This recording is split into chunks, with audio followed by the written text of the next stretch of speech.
दिख जाती है तो परमात्मा भी खुश होते हैं। ऋषभदेव जी ने कहा, तपो दिव्यम पुत्र का येन सत्वम शुद्ध येद स्मादः ब्राह्म सौख्यम,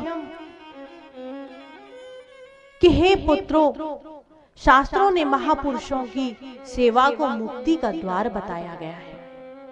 आप जितना हो सके सेवा करो। कुछ नहीं जानते कोई बात नहीं, आप वेद नहीं जानते कोई बात नहीं, आप भागवत नहीं जानते कोई बात नहीं, आप रामायण की चौपाइयां नहीं जानते कोई बात नहीं, किंतु आप सेवा तो जानते हैं। जब हम सेवा जानते हैं तो उसी सेवा से जीव का कल्याण हो जाता है, चाहे वह नारी हो चाहे पुरुष हो। सबके लिए जीव में भिन्नता नहीं होती है। जीव कोई आत्मा पुरुष स्त्री नहीं होती, आत्मा तो स्वयं प्रकाशमान है। ये तो शरीर एक स्त्री है एक पुरुष है, शरीर का स्वरूप है, किंतु आत्मा जो होती है निराकार होती है, उसका कोई स्वरूप नहीं होता है। बोलिए श्री वृंदावन बिहारी लाल की। तो अपने जीवन को यदि सुधारना है तो अपने जीवन में अपनी इस आत्मा को जागृत करना होगा। तो महापुरुषों ने सेवा को बताया है कि आप जितना हो सके सेवा कीजिए, और जब जीव सेवा करता है तो उसका भाग्य सुधरता है। जब हम देखिए, ये अनुभव की बात है कि जब हम अपनों की सेवा करते हैं, अपने परिवार की करते हैं, अपने बच्चों की करते हैं, तो हमें इतना आनंद नहीं आता। जब हम इन हाथों से किसी संत को, किसी दरवाजे पर आए हुए भिखारी को, किसी अतिथि को, कोई भी जब बिना तिथि के ही आ जाए उसको अतिथि कहते हैं, जब हम उस अतिथि को अपने इन हाथों से सेवा करेंगे तो आप देखिए कितना आनंद आएगा। आप किसी पराई की सेवा करके देखिए, फिर आपकी आत्मा स्वयं आपको बता देंगी कि हमने कोई पुण्य का काम कर दिया, हमने कोई अच्छा कार्य किया है। तो कहने का अभिप्राय यही है, अपनों की तो सब करते ही हैं, पर किसी दूसरे की सेवा करके देखो। जब दूसरों की सेवा करोगे तो आपको हृदय में बहुत बड़ा आनंद आएगा। और जिसने अपने इस मस्तक को कभी भी संतों के चरणों में नहीं झुकाया, महापुरुषों के चरणों में नहीं झुकाया, तो महाराज वह पशु के समान है। ये हम नहीं कह रहे, ये भागवत कह रही है। क्योंकि जिसने संतों को मान्यता ही नहीं दी, महापुरुषों को मान्यता ही नहीं दी, भक्तों को मान्यता नहीं दी, तो ऐसा पुरुष भक्ति कर सकता है? नहीं कर सकता है। जैसा पशु होता है वैसा ही मनुष्य होता है। जो भक्ति से युक्त है वह तो भगवान का भक्त है ही, और जो भक्ति से रहित है वह पशु की भांति है। जैसे कि पशु खाते हैं, पीते हैं, सोते हैं, ऐसे ही मनुष्य करता है। राम नाम नहीं हृदय धरा, जैसा पशुआ वैसा नरा। राम नाम जाना नहीं माही, जन्म गया पशुआ की माही। राम नाम से नाही प्रीति, यही है सब पशुअन की रीति। तो बताइए अंतर कहाँ है? बस यही थोड़ी है कि खा लो, पी लो, मौज ले लो, सो लो, और कुछ नहीं करना है। न भगवान का नाम लेना है, न कोई जीवन में ऐसा नियम बनाना है कि जिससे भगवत प्राप्ति हो। बस हर वक्त धन कमाओ, पैसा कमाओ, जो हो जैसे भी हो कमाओ, दिन रात कमाओ। कमाओ, कोई मना नहीं करता, खूब कमाओ, कमाना जरूरी है, किंतु साथ साथ भगवान को भूलना भी नहीं चाहिए। और दिन रात हम इसी हाय हाय में लग जाते हैं। सुबह जागे, जाग करके बस उन्हीं काम धंधों में लग गए, काम को ले लिया, राम को छोड़ दिया। अरे राम को साथ लेकर के चलोगे तो सब काम आपके अच्छे बनेंगे। और जब सभी अच्छे बनते हैं तभी व्यक्ति जो है सुभज्ञ बनता है, त्रिकालज्ञ बनता है। कल आपको बताया था इस विषय पर चर्चा करेंगे। तो त्रिकालज्ञ सर्वज्ञ कब बनता है, इसके लिए हमें कई पड़ाव पार करने होते हैं। सर्वज्ञता आने के लिए पहले जीव जो होता है अज्ञ होता है, अज्ञ का पड़ाव आता है। अज्ञ किसे कहते हैं? जो अज्ञान है, जानता नहीं है। जैसे कि माता सती ने कह दिया था कि राम जो है एक अज्ञ की भांति सीता को चारों ओर खोज रहे हैं। जब ये भगवान है तो जानते नहीं है। तो अज्ञता प्रथम पड़ाव होता है अज्ञता का। उस अज्ञता को दूर करना है। हम कुछ जानते नहीं हैं, अज्ञ हैं, इसलिए उसको दूर किया। दूसरा पड़ाव आता है कि व्यक्ति जो है अल्पज्ञ है। अल्पज्ञ किसे कहते हैं? कि जो थोड़ा थोड़ा जानने लग जाए, जो सत असत का विवेचन कर सके, उस बुद्धि को हम अल्पज्ञ कहते हैं। पंडित किसे कहते हैं? पंडित और ब्राह्मण ये अलग अलग होते हैं।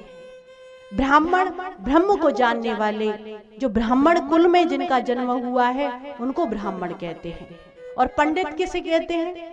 पंडित उस बुद्धि को कहते हैं जो सत और असत का विवेचन करने वाली बुद्धि है, उसको हम पंडित कहते हैं। जाति से मतलब नहीं होता।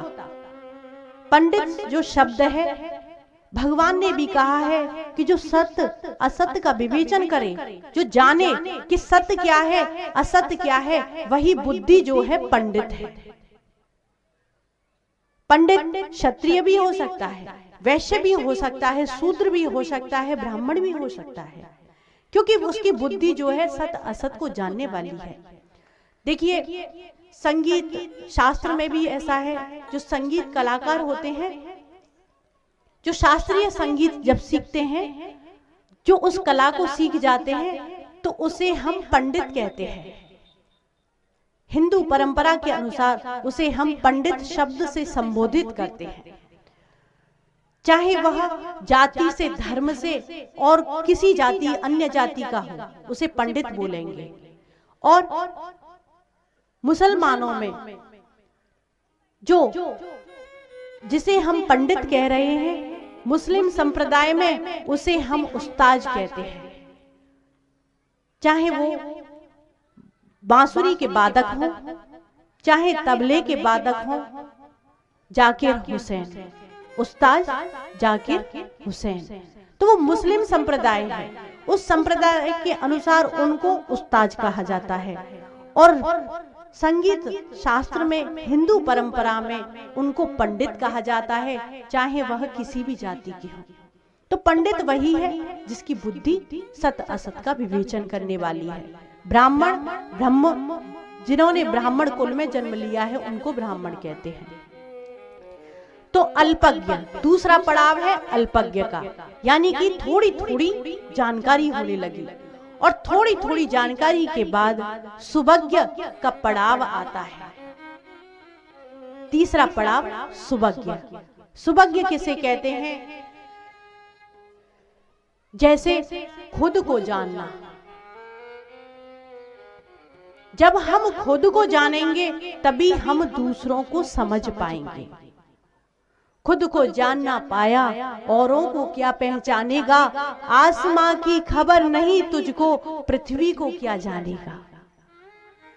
बात करता है आसमां को जानने की। जब तुझे पृथ्वी नहीं जान पाया तो आसमां को क्या पहचानेगा, उस परमात्मा को क्या जानेगा। जब तुझे अपने बारे में ही कुछ पता नहीं कि मैं कौन हूं। O man, they self you now. हे मानव, तू अपने आप को जान। पहले अपने आप को जानेगा तभी उस खुदा की बंदगी कर पाएगा। जब तक तूने अपने को नहीं जाना, खुदा की बंदगी से दूर रह जाएगा। तो तीसरा पड़ाव अल्पज्ञ सुभज्ञ आ गया कि खुद को जानना, अपने को जानना कि मैं कौन हूं। देखिए, कभी जब एकांत में कुछ समय 24 घंटे में से ऐसा कुछ समय निकालिए एकांत में बैठने का, 5 मिनट, 10 मिनट, 20 मिनट, कुछ भी, जितना भी समय हो आपके पास बैठिए और फिर उस समय अपने आप से जानिए कि आखिर मैं कौन हूं। अपना प्रश्न खुद से ही कीजिए कि मैं कौन हूं और किस लिए आया हूं।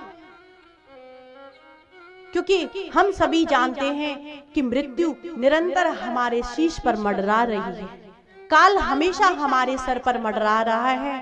पता नहीं कब मृत्यु आ जाए, कब हम मर जाएं, फिर भी हम भजन नहीं करते, परमात्मा को नहीं जानते। तो जब तक हम जानेंगे नहीं महाराज, किसी चीज को नहीं पहचानेंगे, किसी में हमको रस नहीं आएगा। बोलिए श्री वृंदावन बिहारी। देखिए माताओं, भाई श्रीमद् भागवत कथा है, कुछ ना कुछ तो विवेचन करना पड़ता है, अन्यथा आप ही बोलेंगे कि बस महात्मा जी तो, महाराज जी तो बस वैसे ही बातें बताते हैं, वैसे तो कुछ बोलते नहीं, कोई शास्त्र की बात बताते नहीं। तो इसलिए उसमें सुस्ती कभी मत करना, नींद आए उसको हटा देना। क्योंकि जहां जो चीज अनिवार्य है, जिसके माध्यम से हम श्रवण के माध्यम से उसे अपने जीवन में उतारेंगे, जो हमारे काम की है, वही नींद के द्वारा हमें, नींद जो है सुला देती है, उसे सुनने नहीं देती। क्योंकि निद्रा देवी कहती है अगर तू सुन लेगा और जान लेगा फिर मान लेगा तो तेरा कल्याण हो जाएगा, पर मुझे ऐसा नहीं होने देना है, इसलिए मैं तुझे सुला दूंगी। बेशक इस सत्संग में बैठा है, फिर भी शरीर से तेरी इंद्रियों को शांत कर दूंगी। तो अपनी इंद्रियों को, क्योंकि आप जब भागवत का अध्ययन करते हो तो हमेशा श्री सुखदेव जी महाराज राजन परीक्षित से कहते हैं कि राजन हमेशा सावधान रखना, अपने मन को हमेशा सावधान बनाए रखना, क्योंकि यह मन जो होता है महाराज बहुत बड़ा चंचल होता है। तो उसके बाद सुभज्ञ, सुभज्ञ के बाद आता है स्व सुभज्ञ, यानी कि चौथा पड़ाव है। जब हम अपने को थोड़ा थोड़ा जानने लग गए और जानने के बाद फिर जब हम अपने को तो जानते नहीं और दूसरों के बारे में हम बिना जाने ही क्या क्या बोल देते हैं, तो यह पड़ाव आता है। इस चीज को हटाना है, दूसरे के दोषों को देखने में हटाना है, दूसरों को जानने की ज्यादा इच्छा न करें। जो जीव अपना कल्याण करना चाहता है उसे दूसरे के जीवन में इंटरफेयर नहीं करना चाहिए, दूसरे के जीवन में हस्तक्षेप नहीं करना चाहिए। तुम्हारा जीवन है, तुम जानो क्या करोगे क्या नहीं करोगे, मुझे खुद को संभालना है। पहले मैं खुद संभलूंगा तब बाद में दूसरा संभलेगा। अरे जब भक्ति अपने अंदर है नहीं तो हम किसी दूसरे को क्या बता पाएंगे कि तुम भक्ति करो। पहले स्वयं की जाती है, पहले भजन स्वयं किया जाता है, जब बाद में दूसरे को शिक्षा दी जाती है कि आप भी ऐसा कीजिए। तो स्व सुभज्ञ, पांचवा पड़ाव जो है त्रिकालज्ञ आता है। उसके बाद जीव जो है त्रिकालदर्शी बनता है। ऐसे महापुरुष बने हैं, उन्होंने इन चीजों को दूर हटाया, इस अज्ञान को दूर हटाया, दूसरे को दोषों को देखना दूर कर दिया। और जब हम दूसरे के दोषों को नहीं देखेंगे महाराज तो हमारा जीवन आनंद से भर जाएगा। जब तक हम दूसरों के दोषों को देखते रहेंगे कि ये ऐसा है, वो ऐसा है, वो ऐसा करता है, तब तक हम कुछ नहीं कर पाएंगे। त्रिकालज्ञ जीव बन गया और त्रिकालज्ञ के बाद सुभज्ञ बन गया। सुभज्ञ तो परमात्मा है, त्रिकालज्ञ तक महापुरुष पहुंचते हैं, उसके बाद तो परमात्मा है जो सभी का कल्याण करने वाला है। ऐसे परमात्मा, ऐसे भगवान जिनकी कृपा अनंत है।